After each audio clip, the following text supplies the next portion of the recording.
Salam əziz izləyicilər. Bugün 18 mart mən toyuqlarım üçün fərqli yem rasiyonu hazırlayıb verəcəm. Bütün bu qarışımların hamısını mən arpa, buğda və qarğıdalı yarmasına qarışdıracağım. Qarğıdalı yarmasını az edəcəm. Ona görə ki, qarğıdalı yarması çox olanda toyuqlar kökəlir, həm də ki, onların yumurtası azalır. Hazırlanan yemin miqdarının deməli 20-30% qarğıdalı olsa bəs edir. Mən qısaca bu qarışım haqqında məlumat vermək istərdim. Təzə giziskan, sarımsaq və cəfəri, biraz kələm. Giziskanın tərkibində dəmir var. A, C, K vitaminidir. Toyuqların sağlam qalması üçün, onların sağlam yumurtası üçün məsləhətlidir. Sarımsaq da toyuqların bağırsağında bakteriyaları öldürür. Cəfəri özü yumurtasına çox keyfiyyətlidir, yəni məsləhətlidir. Kələm tərkibində vitamin var. Kök və balqabaq bişmişi. Tərkibində A vitamini var. Bağırsağı yumuşaldır. Qəbizliyi azaldır və yumurtasına da xeyirlidir.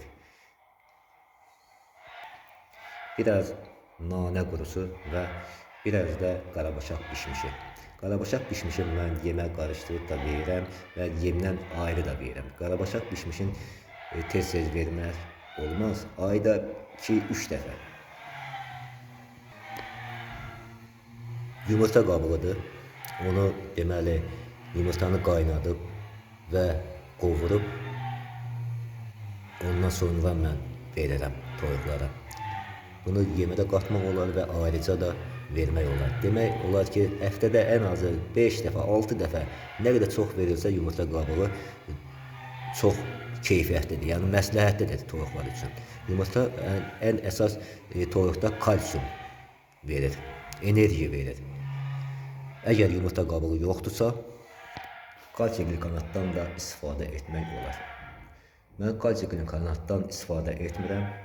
Cəmi bir dəfə mən kalsiglikonatdan istifadə etmişəm. Daima mən toyuqlarıma yumurta qabığı verirəm. Kalsiglikonat insan aptekində satılan ampuladır. Yəni bu məsləhətlidir. Yumurta qabığı olmayanda kalsiglikonat məsləhətlidir. Ayda 3-4 dəfə vermək olar toyuqlara. Toyuqlarına kalsium yaradır. Yəni bu kalsium o deməkdir ki, toyuğun deməli yumurtayanda yumurtasının qabığı qalın olur, nəzik olmur və toyuq əziyyət çəkmir yumurtlayanda. Ona görə kalsium çatışmamazlığı olur toyuqlarına və vermək kalsium ampulası vermək məsləhətlidir. Əgər yumurta qabığı yoxdursa kalsium vermək olar. Mən bunu baytarlardan da məsləhət almışam. Onlar da deyirlər vermək olar. Məsləhətlidir yəni. Bütün bu qarışımlar toyuqların sağlam qalması üçün məsləhətlidir. Yəni onların həm də keyfiyyətli yumurta verməsi üçün məsləhətlidir. Çox adam elə bilir ki, yumurtada bakteriya olmur, amma yumurtada da bakteriya olur. Toyuq xəstədirsə onun yumurtasına da elə xəstəliklər var ki, onun yumurtasına da keçə bilir. Ən təhlükəli xəstəliklərdən biri salmonella xəstəliyidir. Salmonella xəstəliyi olan toyuqların yumurtasında da xəstəlik olur. O da insanların sağlamlığı üçün çox təhlükəlidir. Ona görə də məsəl üçün arada belə bir yem rasionları toyuqlar üçün hazırlayıb verəndə onlar həm immunitet sistemi çox güclü olur və xəstəliklərə də dözümlü olurlar. Tez-tez də xəstələnmirlər. Mən demək olar ki, toyuqlarıma dərman vermirəm. Əgər onlar görərəmsə, onların hansısa bir xəstələnib, tez onu ayırıram və onu kənarına müalicə edirəm və xeyrini də görürəm. Toyuqlara dərman o zaman vermək olar ki, toyuqlar sürü hamısı xəstələnib, onu da vermək olar.